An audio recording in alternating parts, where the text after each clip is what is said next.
They say lightning doesn't strike the same place twice. In my case, it struck, but with a different charge.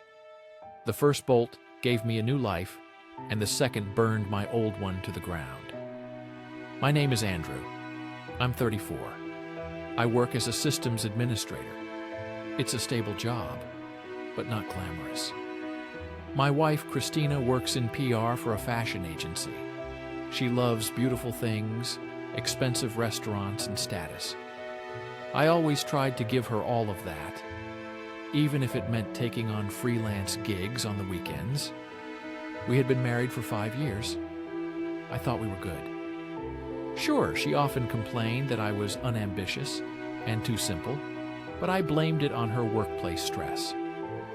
Last Friday, my life changed forever. I walked into a gas station to buy a coffee and, on a complete impulse, bought a lottery ticket. I never do that. That evening, I checked the numbers.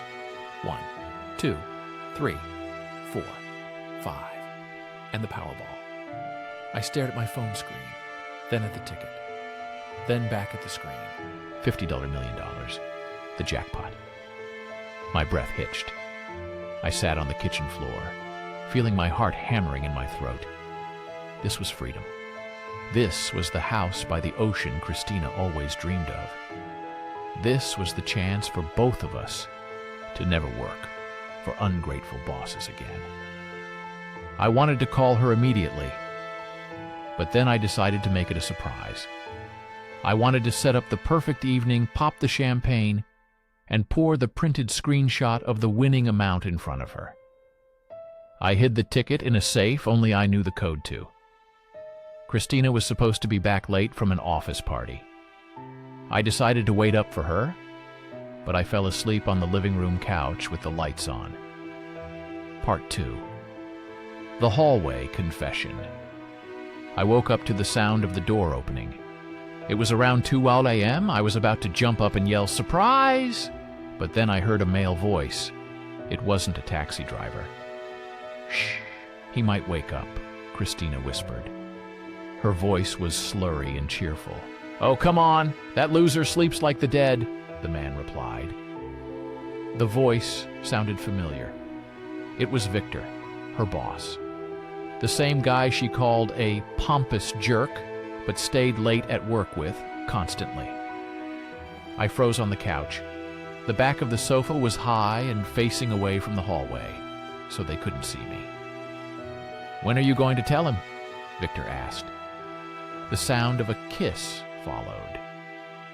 A wet, lingering sound. "Soon," Christina replied. "I'm just waiting for him to pay off the car loan. I don't want to split any debts in the divorce." "You're too nice, babe. I would have kicked him to the curb yesterday. He's dragging you down.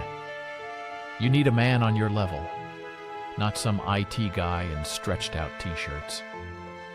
"I know, honey. Just give it 1 more month. Once he gets his annual bonus, I'll file. I'll take half the bonus, leave him with the mortgage, and you and I can fly to Bali." "I like that plan. But for now..." More kissing sounds.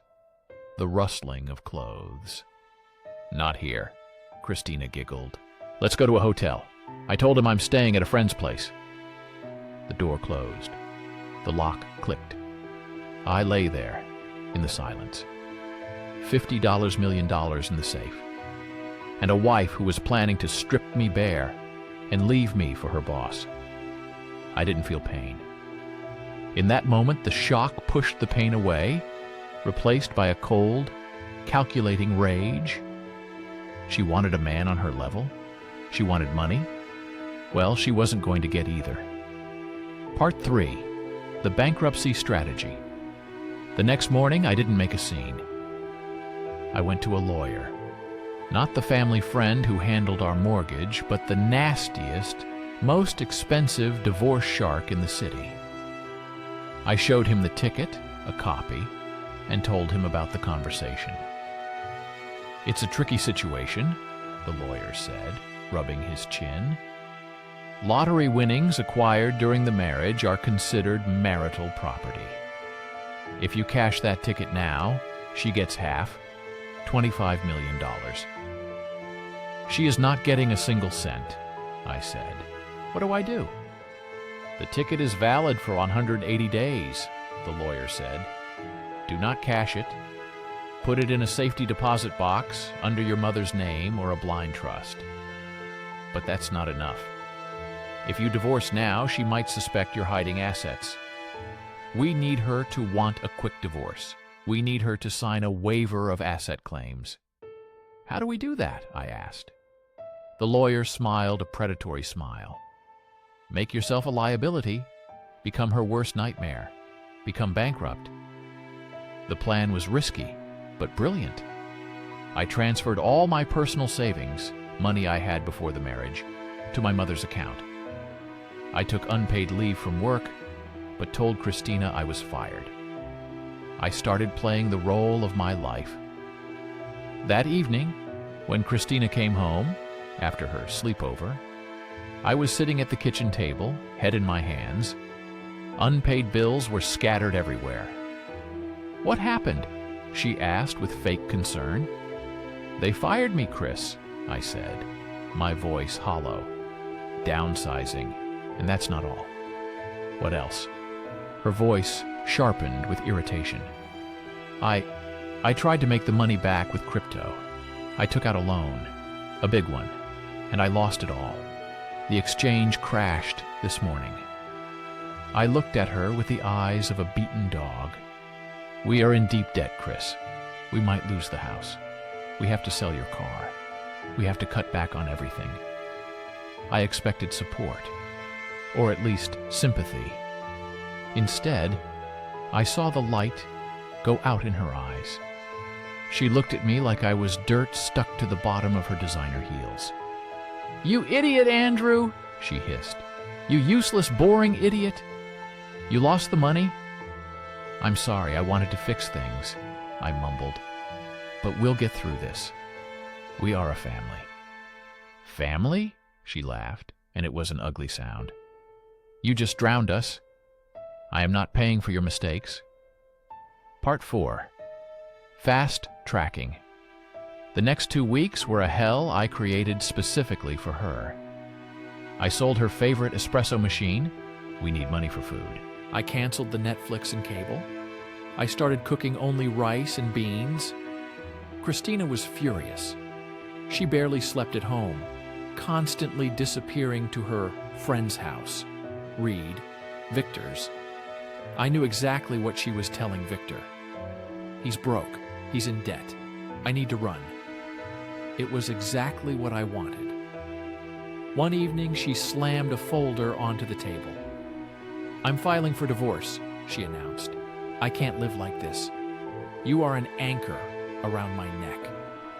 I feigned panic. No, Chris, please, don't leave me now. I need your help. I already spoke to a lawyer, she said coldly. To speed things up, I'm offering a deal. I won't fight for the house, which is underwater with the bank anyway. I won't claim your crypto or whatever trash you have left. We split it like this. Everyone keeps their own debts and their own assets. I keep my car, you keep your loans. Sign here, and we divorce fast. No court. It was a separation agreement with a mutual waiver of financial discovery and asset claims. She was in such a rush to escape my fabricated debt that she didn't even check my accounts. She was convinced I was insolvent. Victor was probably pushing her to get it done so she wouldn't taint him with my financial ruin. I pretended to read the document through tears. Are you sure? I asked, my voice trembling. You're walking away from everything, even future earnings? Yes, yes, she shouted. Just sign it and get out of my life. I picked up the pen. My hand was shaking from suppressed laughter. I signed. She snatched the papers as if they were on fire. I'll get my things tomorrow, she spat and left. As soon as the door closed, I stood up, wiped the fake tears, and poured myself a glass of water. Then I called my lawyer. She signed.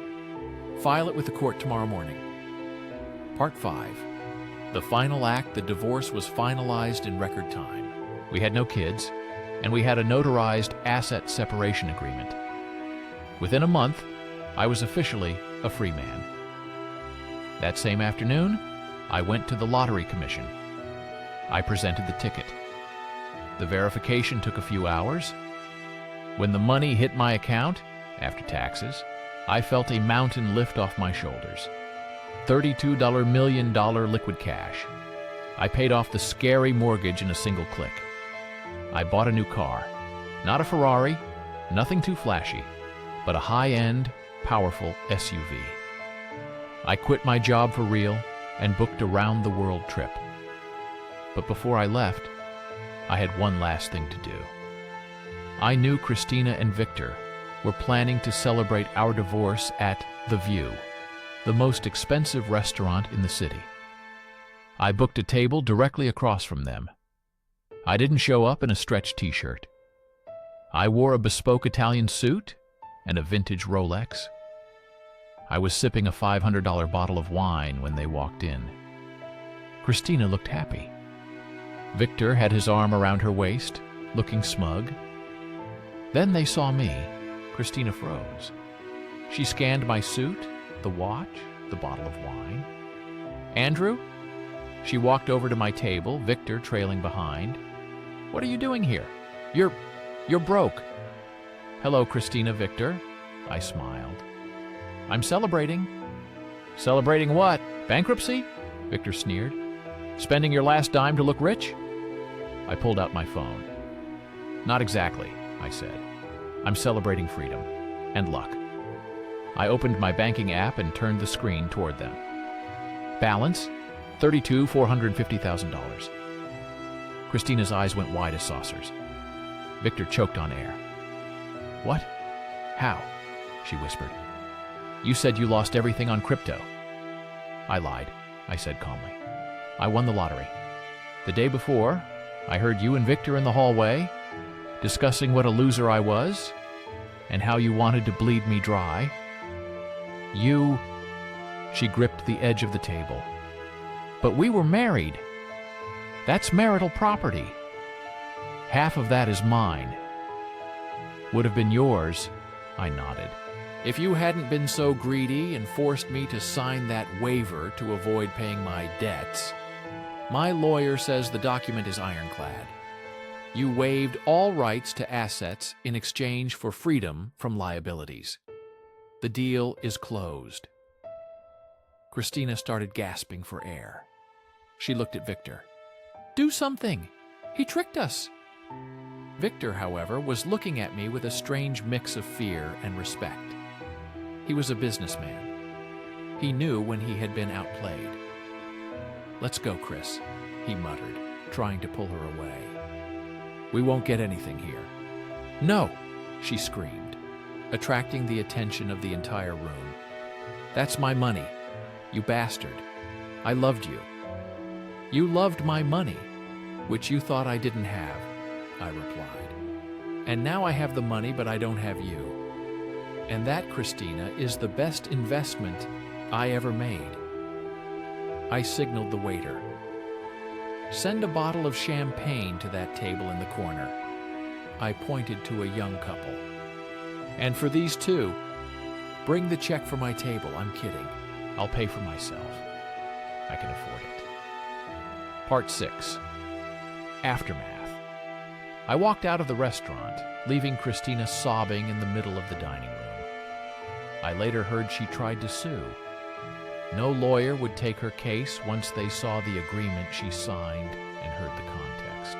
Judges don't look kindly on people trying to overturn a document they drafted out of greed just because they miscalculated. Victor dumped her 2 months later.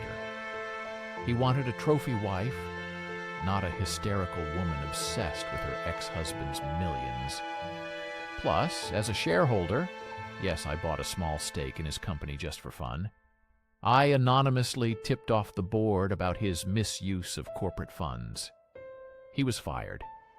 I am writing this from a bungalow in the Maldives.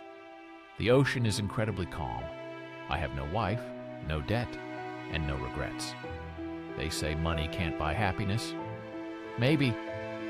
But crying in a private jet is a lot more comfortable than crying on a bus. And laughing at karma, that's priceless.